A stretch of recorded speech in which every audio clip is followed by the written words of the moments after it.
letu. Leo Tanzania inarejelewa kwamba ni kisiwa cha amani. Moja ya mtumbwi uliotafutwa sana duniani ili uweze kutobolewa na maji yaweze kuingia kwenye mtumbwi huo ni mtumbwi wa nchi ya Tanzania. Konsepti kubwa ambayo wazee wangu wamezungumza hapa kuhusu vijana na amani, vijana maendeleo na kadhalika, lina maana kubwa mno kwa hiki ambacho nitakisema hivi punde.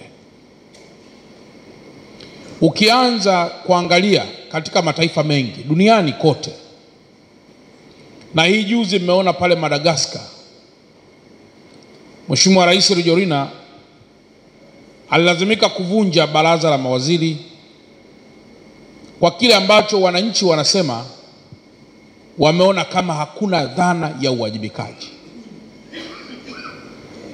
Leo rais wa mpito ameapishwa pale Madagascar. Tumeona baadhi ya mataifa kama Libya, mzee wetu hayati Muammar Gaddafi, namna alivyopotea katika ulimwengu. Tumeona pia mataifa mengineyo amani ikiwa imepotea. Sasa vyanzo vya kupotea kwa amani ni vingi. Nikianza tu na mfano mdogo hapa Madagascar, ambako wananchi wamekuwa kilalamika na kuona kama vile serikali haichukui maamuzi makubwa. Kuna point moja imezungumzwa hapa kwamba inategemeana vijana wetu wanaangalia nini kila siku. Hiyo ndio itasababisha wao waweze kubehave kulingana na wanachokiangalia. Ukiangalia kule Madagascar ukayaleta Tanzania, unaweza kuwa tofauti sana. Mimi tangu nimefika Dar es Salaam, huu ni kama mwaka wa pili na kidogo. Na mnakumbuka wakati nimefika hapa niliwahi kupokelewa na mvua nyingi sana ambazo zilikuwa zinasababisha mafuriko kila mahali, ambayo mimi kwa tafsiri niliita hayo si mafuriko. Lakini nilikwenda nikakaa na Mheshimiwa Rais na Waziri wa Ujenzi, nikawaambia lazima tujisahihishe pale ambapo tumekosea ili kutengeneza huduma sahihi kwa Watanzania na kuepusha malalamiko. Leo mvua zilizokuwa zinanyesha kwa muda mrefu Dar es Salaam na kusababisha madaraja kama ya Jangwani kufungwa mara kwa mara, na kila mwaka ilikuwa ni ahadi kwenye ni ahadi. Hivi ninavyozungumza Mheshimiwa Rais ametoa bilioni 97 ili ziweze kujenga upya daraja la Jangwani kwa urefu wa mita 390, kuwa na walkways, lakini kutoka chini ya ardhi kwenda juu itakuwa na mita 10. Leo kwa mkandarasi wa kawaida hawezi kujenga ile daraja kwa sababu lina piles zaidi ya 196 ambazo kutoka kwenye ardhi inachimba mtambo mita 35 mpaka mita 40 kwenda chini ya ardhi.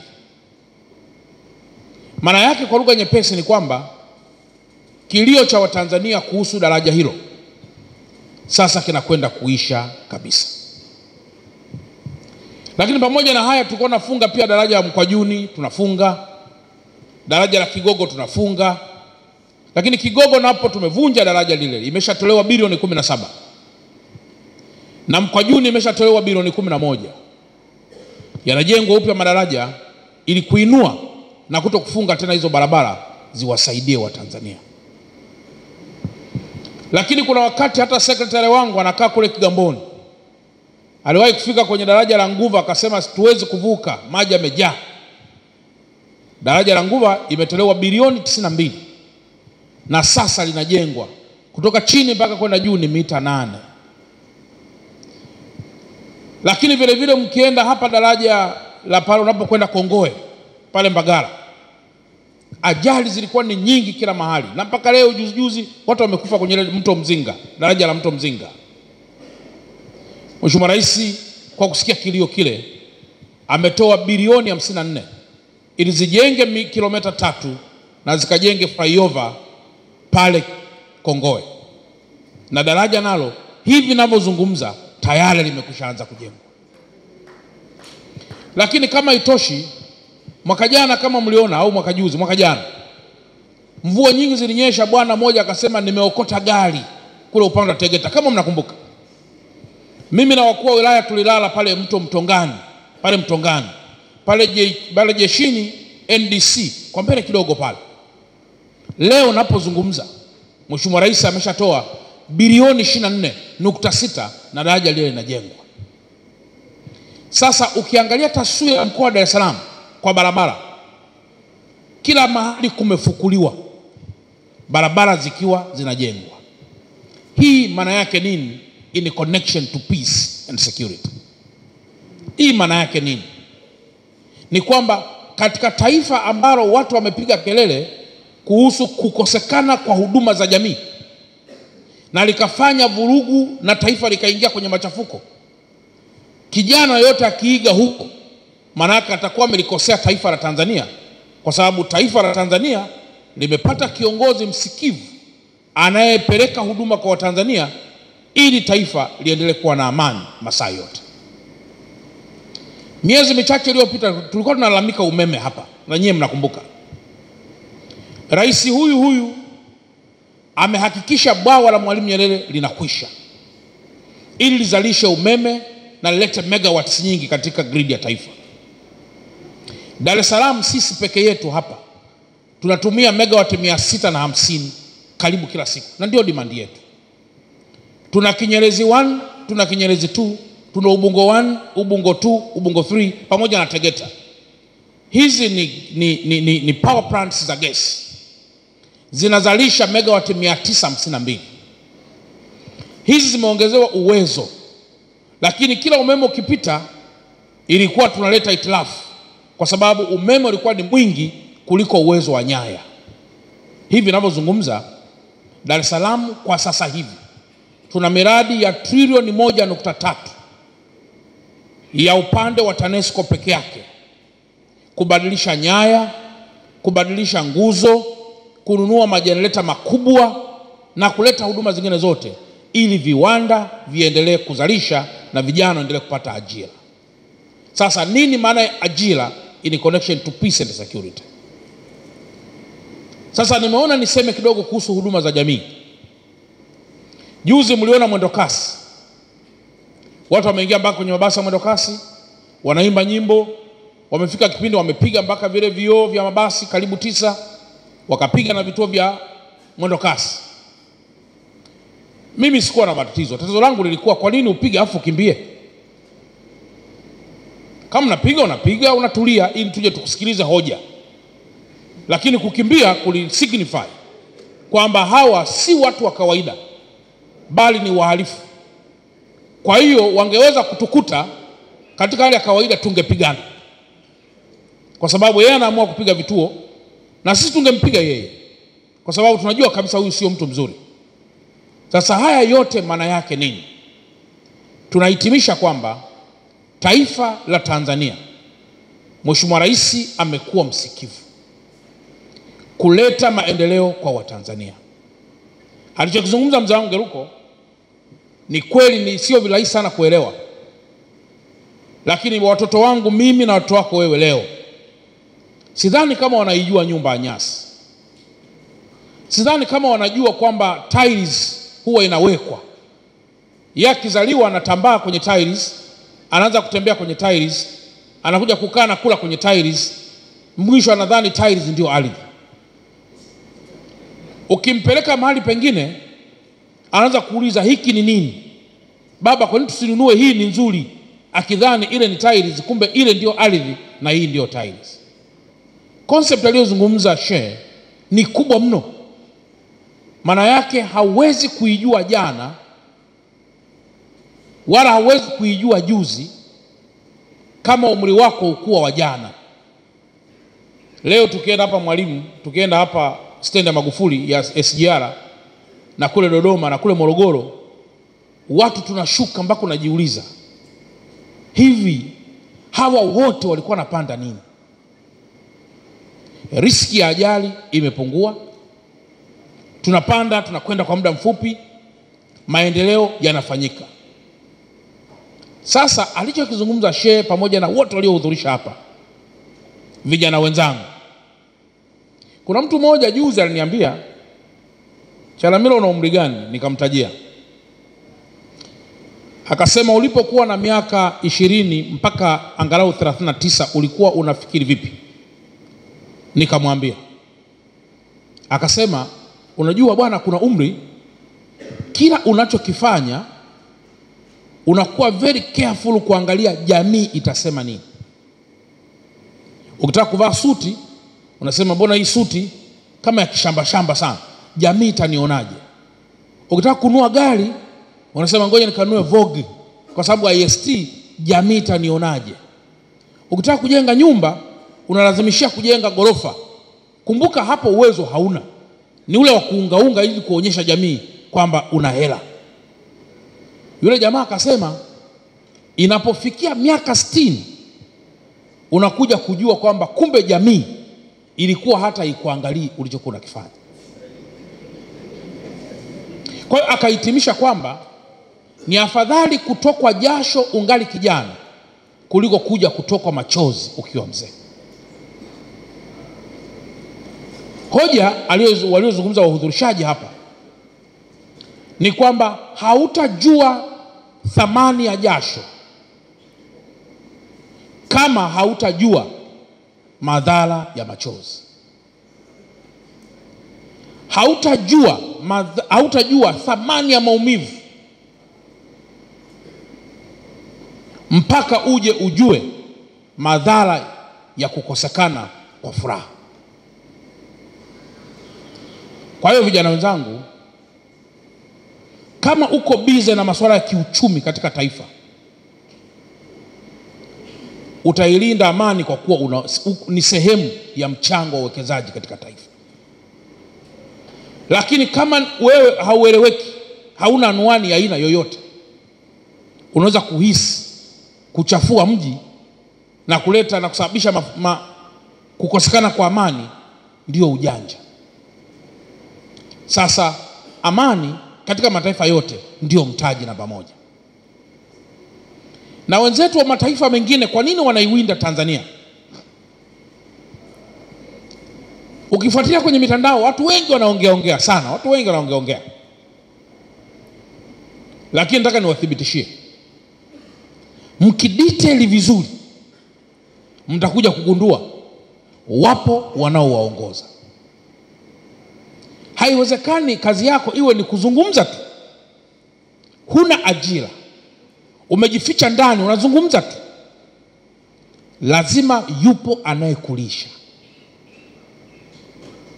na huyu anayekulisha ndiye anayekutuma kwamba bwana, tukifanikiwa pale, amani kikosekana pale, Leganga na Mchuchuma ni ya kwetu, madini ya nikeli Kagera ni ya kwetu, dhahabu ile ni ya kwetu, mafuta yaliyopo kwenye mito, kwenye maziwa ni ya kwetu, madini mengine yote yanayopatikana katika taifa ni ya kwetu. Brother, chukua dola milioni 20 hizi, wewe kazana, ongea kwenye YouTube, ongea kwenye vitu gani, ukifanikiwa tutakuongeza tena. Haiwezekani ujifiche chumbani, kazi yako ni kuongea tu. Unakula nini? Haieleweki. Unaishije? Haieleweki. Unabadilishaje suti? Haieleweki. Unatoa wapi tai? Haieleweki. Lakini kazi yako wewe ni kuongea tu kwenye YouTube. Lazima ipo remote nyuma ambayo imekutuma kwamba kachafue amani ya taifa hilo, tukiweza tutakuongezea. Tutumie common sense. Wewe kaa siku 4 unaongea hapa Tanzania, wala usiende popote. Kaa siku 4 unaongea, unapiga maneno hapa. Utanithibitishia kabla masaa 72 hayajafika utakuwa umeishiwa nguvu, watakuwa wamekupeleka Muhimbili na utaongezewa drip na utajieleza kwa nini ulikuwa unafanya hivi. Lakini jiulize, kwa nini hao wanaoongea tu kwenye mitandao muda wote yeye hapungukiwi nguvu, haongezei drip? Ni nani anayemuongoza? Manake mjue ni yule ambaye ni adui wa amani ya taifa letu. Tukiidaka kama ilivyo, juzi nimewaambia wenzangu kwenye mkutano, nikawaambia maisha yetu Dar es Salaam mnayafahamu. Vurugu zikipigwa hapa, nilikuwa soko la Mabibo, nikawauliza Dar es Salaam tuna shamba? Wakasema tuna shamba. Nikawaambia tukivuruga Dar es Salaam inabidi Morogoro Road ifungwe, inabidi barabara ya Kilwa Road ifungwe, na inabidi meli zifungwe, kwa sababu haziwezi kukanyaga kisiwa ambacho amani yake imetoweka. Swali linakuja hapa Tanzania leo, madaktari wanasema takwimu za watu wanaotumia dawa za pressure na sukari kwa siku ni wengi sana, na kwa lugha nyepesi inawezekana tujafanikiwa bado kuizalisha Tanzania. Meli ipo kwenye kina, imebeba madawa, ije ishushe tunywe tuendelee kuongea hivi tunavyoongea, haijafika kwa wiki mbili. Manake pressure itapanda juu na sukari itapanda juu na tutakufa kwa sababu ya wachache walioharibu amani. Wenzetu wanaoleta vitunguu, mahindi, mchele, ng'ombe kutoka kwenye mikoa mingine, inabidi barabara hiyo ifungwe, chakula kisiingie Dar es Salaam, tule jeuri yetu, tule fujo yetu, tule ubabe wetu, tule utaperi wetu, vyakula viende huko sehemu nyingine. Manake ni kwamba Dar es Salaam ikitokea fujo Tanzania, moja ya mkoa ambao watu watakufa kabla masaa 4 hajafika ni Dar es Salaam. Kwa sababu Dar es Salaam tunatafuta asubuhi ili tule mchana, tunatafuta mchana ili tule usiku. Maisha yetu imekuwa ndio kacha, hatutunzi vyakula. Na baba ukimuuliza anasema tukitunza vyakula wadudu wataingia kwenye mchele. Lakini anajua kwamba sina hela ya kesho, anasema wadudu wataingia kwenye mchele, kwa ni bora kununua kila siku, na hiyo ndio njia nyepesi. Bwana baba, tutunze basi samaki angalau wa wiki moja. Hapana, umeme utatumika mwingi, bora tununue kila siku. Basi unaamini, lakini kumbe ni kwa sababu hela ya kula baadaye haijapatikana, itapatikana baadaye. Na hela ya kula usiku haijapatikana, itapatikana usiku. Sasa tumevuruga hiki kinachoitwa amani. Tutakula nini? Wazazi wetu wako kijijini wanatumia madawa yanayotoka bandari ya Dar es Salaam. Madawa hayawezi kwenda kwa sababu meli haishushi au tankari haipo wala basi haipo, inabidi tusubiri. Hiyo ndio madhara makubwa ya kukosekana kwa amani. Vijana humu ndani mmo ambao mmesoma na degree mnazo, wengi tumejiunga kwenye mkumbo kwamba taifa la Tanzania halina ajira. Na wazazi pia. Na kijana mmoja juzi amenifuata anasema naomba unisaidie, bila kuwa na mtu sipati ajira. Ile point aliyozungumza shehe wetu hapa kwamba kijana anaweza kubehave namna gani kulingana na unachokiona. Leo vyuo vikuu vimeongezeka. Serikali imeanza, imetoa ada kwanza, inaitwa elimu bila ada, ila ina michango mingine. Watu wanajaribu kuchallenge kwamba mnasema bila ada, mbona michango ni mingi? Shule ina gharama nyingi, kipengele cha ada kimetolewa ili ilipo na serikali. Vimebaki vipengele kama uniform, ukiumwa, sijui nini, hivyo ni vya kwako wewe mzazi. Ada imetolewa na serikali ili kulipie. Sasa nikaa nauliza, darasa la kwanza mpaka form 4 umesoma bure, form 4 mpaka form 6 umekuja bure, form 6 kwenda chuo kikuu serikali ikasema hautakuwa na uwezo ikulipie, wewe utakuja kuilipa. Umefika chuo kikuu umemaliza, baada ya kumaliza umekaa mwaka wa kwanza huna ajira, mwaka wa pili hauna ajira, mwaka wa tatu hauna ajira. Baba analalamika na mtoto analalamika, mama analalamika na mtoto analalamika. Mwisho tunakuja kuichukia serikali kwamba haitoi ajira. Lakini katika jopo la wale waliomaliza mwaka huo wapo walioajiriwa kwenye ajira rasmi na wapo ambao hawajaajiriwa kwenye ajira rasmi. Ajira rasmi za serikali na zile ambazo sio za serikali. Katika wale waliomaliza mwaka huo, wapo walioanza kuwa na pesa na wapo ambao hawana pesa. Katika wale waliomaliza mwaka huo, yupo mwingine amejibadilisha kuwa mwizi, yupo mwingine amejibadilisha kuwa ni mtu wa kawaida. Hoja ya msingi ni nini? Kuna kitabu ameandika mtu anaitwa Holiday, kinaitwa Ego is the Enemy. Ego is the enemy. Yani wewe kila kitu unachotaka kukifanya, ukitafsiri kwamba mimi bila kushikwa mkono siwezi, maana yake hauji kufanikiwa kama hujakutana na kushika mkono. Lakini unajiuliza, kama sisi tuliosoma tunakuja kuwa na maisha magumu, tukisema imesababishwa na serikali, right? Huyu ambaye hajasoma na amekwenda kufungua maduka sio wapi Kariakoo, na mimi hata mkuu wa mkoa leo nikitaka kuita wadau naanza kumuita yule amefanyaje? Basi achana na elimu uliyosoma, hebu tumwige huyu aliyoko Kariakoo ambaye akwenda darasani, ili tusilaumu serikali. Mimi nimekuja kugundua, pamoja na matatizo au changamoto zinazoweza kuwepo katika nchi, lakini pia vijana sisi tuna mchango mkubwa wa kujirudisha nyuma. Halafu wazazi pia, niliona concept hapa mzee ameuliza hapa, wazazi pia tuna mchango pia mkubwa wa kukatisha tamaa. Anajua kwamba sina hela ya kesho, anasema wadudu wataingia kwenye mchele, kwa ni bora kununua kila siku, na hiyo ndio njia nyepesi. Bwana baba, tutunze basi samaki angalau wa wiki moja.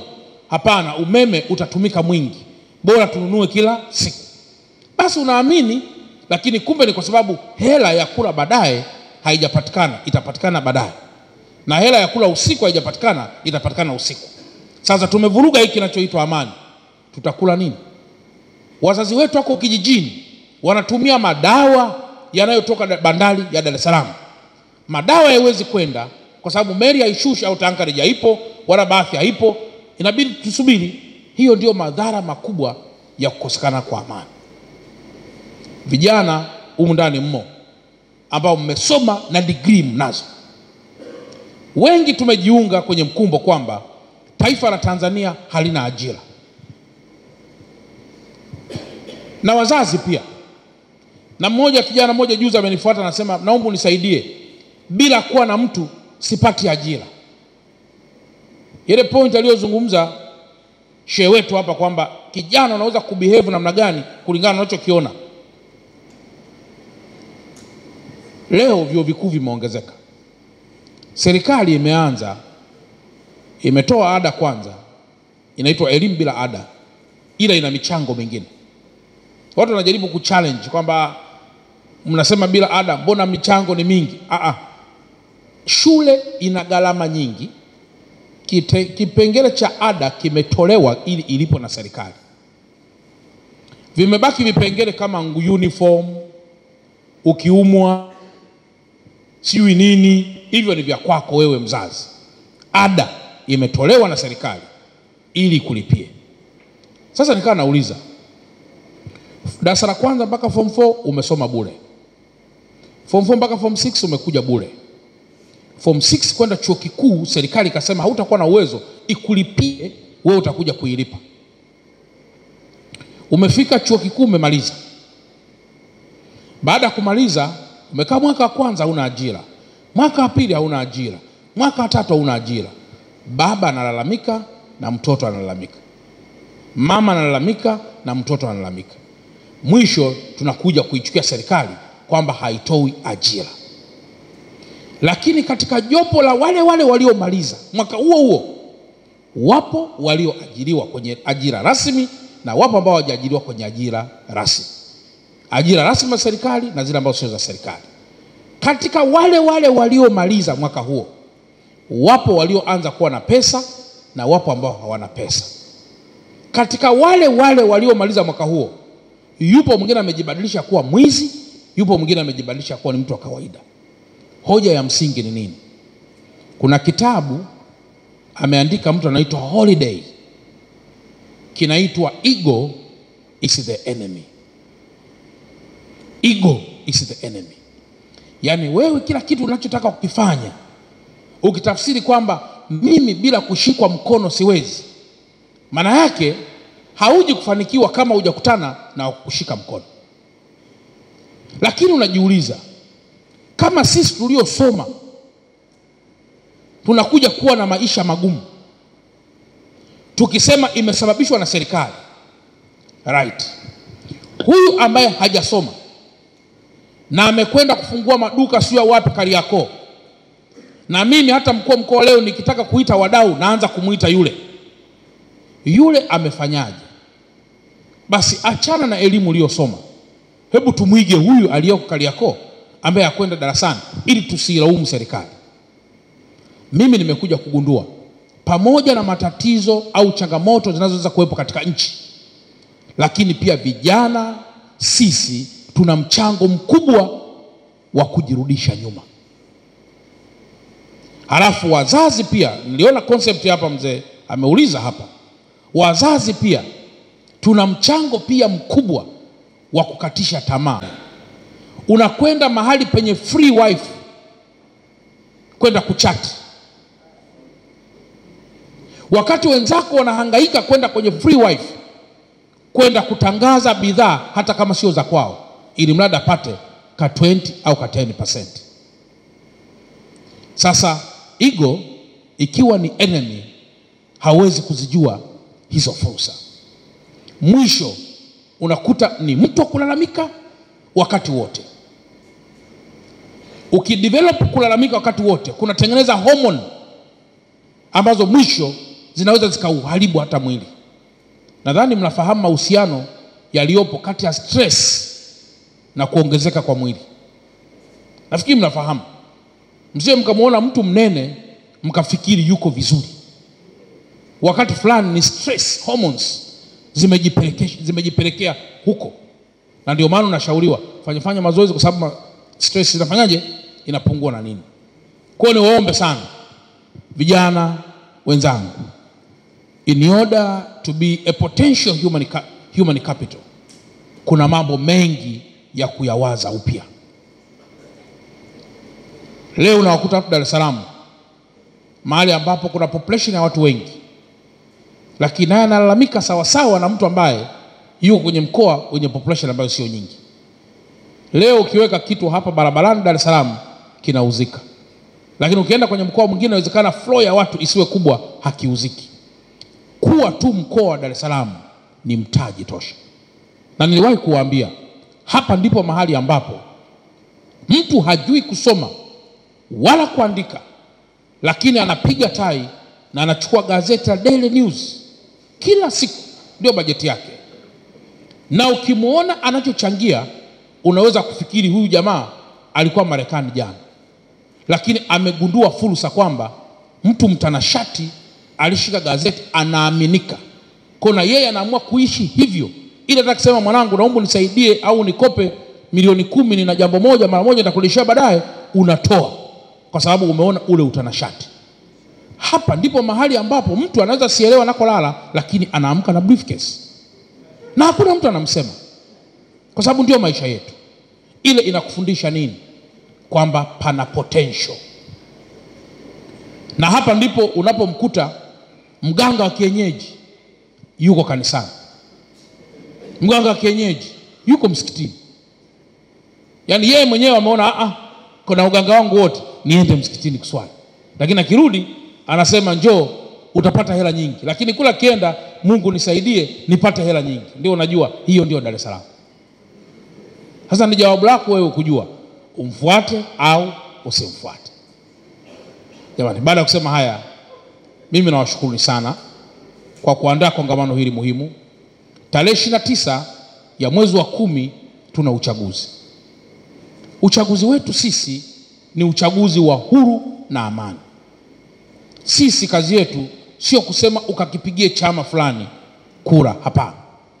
Kazi yetu ni kukueleza wewe uliyejiandikisha, jitokeze kwenda kupiga kura, kwa sababu tupo kuilinda amani ya taifa letu.